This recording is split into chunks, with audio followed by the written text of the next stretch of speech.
आपने इस बार ये पर्व कैसे मनाए। अपने किसी मित्र को इस बारे में बताते हुए हमें पत्र लिखना है, यानी इस बार की दीपावली अलग कैसे थी ये हमें डिस्कस करना है।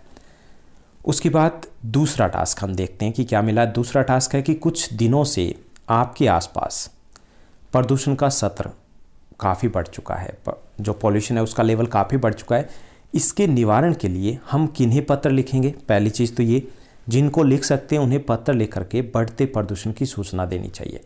साथ ही साथ हम अपने कुछ सुझाव भी दे सकते हैं। तो चलिए दोनों पत्र लिखने का प्रयास करते हैं। तो पहला जो हमारा पत्र है वो मित्र के नाम पत्र है। अपने मित्र, अपने सखी को पत्र हम लिखेंगे। तो सबसे पहले हम यहाँ पर पता लिखते हैं, एड्रेस लिखा जाता है 15/2 रोहिणी दिल्ली। उसके बाद दिनांक 27 नवंबर 2020। प्रिय सखी जिया, सप्रेम नमस्कार, ऐसे ही लिखते हैं। उसके बाद कि सखी, सबसे पहले मैं तुम्हें दीपावली की फिर से शुभकामनाएं देती हूँ। मुझे खेद है इस बार हम ईद और दीपावली जैसे प्रमुख त्योहारों पर मिलकर खुशियाँ नहीं बांट पाए। कोरोना वायरस के कारण इस बार सभी त्यौहार घर पर ही हम मना पाए। दीपावली का त्यौहार परिवारों और रिश्तेदारों के साथ खुशियां बांटकर मनाने का त्यौहार है, लेकिन यह रिवाज शायद अब सिर्फ किताबों में रह गया है, क्योंकि आज की पीढ़ी ने शोर में दिवाली मनाने का आनंद ढूंढ लिया है। युवा पीढ़ी को समझना होगा कि पटाखे बिना दिवाली भी मनाई जा सकती है। सुप्रीम कोर्ट के प्रतिबंध के कारण इस बार पटाखों का प्रयोग बहुत कम हुआ। इस बार की हमारी दिवाली निराली रही। दीपावली से पहले दिन हमने बाजार में कुछ आवश्यक खरीदारी की। दीपावली के दिन सुबह सुबह हम परिवार के सदस्यों के साथ कुछ ज़रूरतमंदों को ढूंढने के लिए निकले। उनको कपड़े और मिठाई दी, बड़ा अच्छा लगा मन को। हमने दीपावली के अवसर पर घर और आसपास की सफाई की और बहुत सारे पौधे भी लगाए। इस बार दीपावली पर हमने पड़ोसियों और रिश्तेदारों को मिठाई की जगह पौधे भेंट स्वरूप दिए। दीपावली के दिन हमने घर में खूब सारे पकवान बनाए, खूब खाए और पड़ोसियों को भी खिलाए।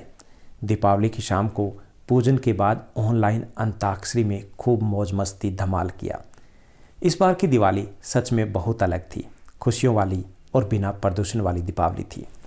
तो ये हमने यहाँ पर लिखा, ये हमारा भाग रहेगा। उसके बाद शुभकामनाएं सहित आप लिखोगे और आपका नाम रहेगा, तुम्हारी अभिन्न सखी या मित्र, और यहाँ पर रिया।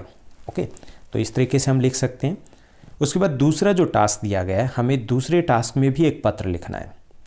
पत्र लिखना है कि आपके आसपास प्रदूषण का स्तर काफ़ी बढ़ चुका है। इसके निवारण के लिए हमें पत्र लिखना है, सूचना देनी है, साथ ही साथ कुछ सुझाव भी देने हैं।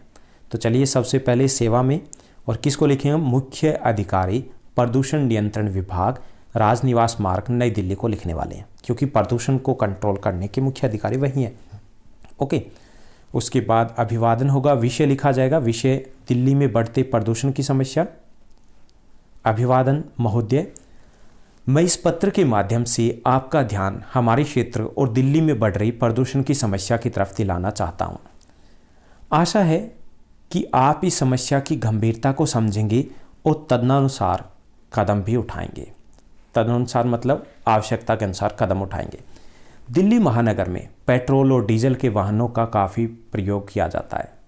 इन बढ़ते वाहनों से इतना प्रदूषण फैलता है कि एक स्वस्थ व्यक्ति के लिए खुलकर सांस लेना भी दूभर हो गया है। रोड या फिर चौराहे पर पहुंचते ही आंखों में जलन होने लगती है, फेफड़ों में ऑक्सीजन की कमी महसूस होने लगती है। कोरोना महामारी से पहले से ही दिल्ली वासी दोपहिया वाहन चालक है वो मास्क का प्रयोग करने पर मजबूर थे, क्योंकि प्रदूषण ही इतना है। यदि बढ़ते प्रदूषण पर रोक नहीं लगाई गई तो दिल्ली की अधिकांश जनता गंभीर बीमारियों से ग्रस्त हो सकती है।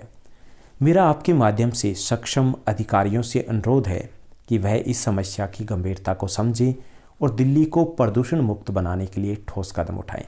तो ये तो हुआ कि हमने एक रिक्वेस्ट की है और सूचना दी है। अब हमें पत्र का एक हिस्सा ये भी कहता है कि हमें कुछ सुझाव देने हैं, तो हम यहाँ पर 5 सुझाव भी देंगे कि मैं इस संबंध में अपने कुछ सुझाव प्रस्तुत कराऊँ। पहला सुझाव है कि डीजल और पेट्रोल से चालित वाहनों के स्थान पर CNG, LPG, सौर ऊर्जा, बैटरी चालित वाहनों को बढ़ावा देने के लिए ठोस नीति बनाई जाए। दूसरा, वाहनों के लिए शीशा रहित पेट्रोल और डीजल की उपलब्धता सुनिश्चित की जाए, इससे भी प्रदूषण कम होगा। तीसरा, सार्वजनिक परिवहन सुविधा को और बेहतर बनाया जाए और लोगों को इसके लिए प्रोत्साहित किया जाए कि वो ज़्यादा से ज़्यादा सार्वजनिक वाहनों का प्रयोग करें। चौथा, वाहनों के अंधाधुंध लाइसेंस नए दिए जाएं। पांचवा, जन जागरण अभियान चला करके लोगों को पर्यावरण के बारे में जागरूक भी किया जाए। तो ये हमारे सुझाव रहेंगे। उसके बाद अंत की तरफ कि आशा है आप मेरे प्रार्थना पत्र और सुझाव को ध्यान में रखते हुए कुछ ठोस कदम उठाएंगे ताकि हम दिल्ली वालों को प्रदूषण से मुक्ति मिल सके। भवदीय रहेगा, साहिल, संयोजक, जनचेतना मंच, शास्त्री पार्क, दिल्ली। तो यहाँ पर आप अपना एड्रेस, अपना नाम लिख सकते हैं क्योंकि हमें कोई भी नाम या एड्रेस नहीं दिया गया है। उम्मीद करता हूँ आप बेहतर तरीके से पढ़ रहे होंगे। ऐसे ही पढ़ते रहिए, हमारे साथ बने रहिए। आप मुझे इंस्टाग्राम पे फॉलो कर सकते हो, हमारा टेलीग्राम का चैनल ज्वाइन कर सकते हो और साथ ही इस चैनल पे भी ज्वाइन बटन आ गया है, तो आप उस ज्वाइन बटन के थ्रू भी ज्वाइन कर सकते हो ताकि आपको बेजेस मिल जाए और मेरे लिए आपको रिप्लाई देना ईजी हो जाए। Thank you, bye bye, have a nice day.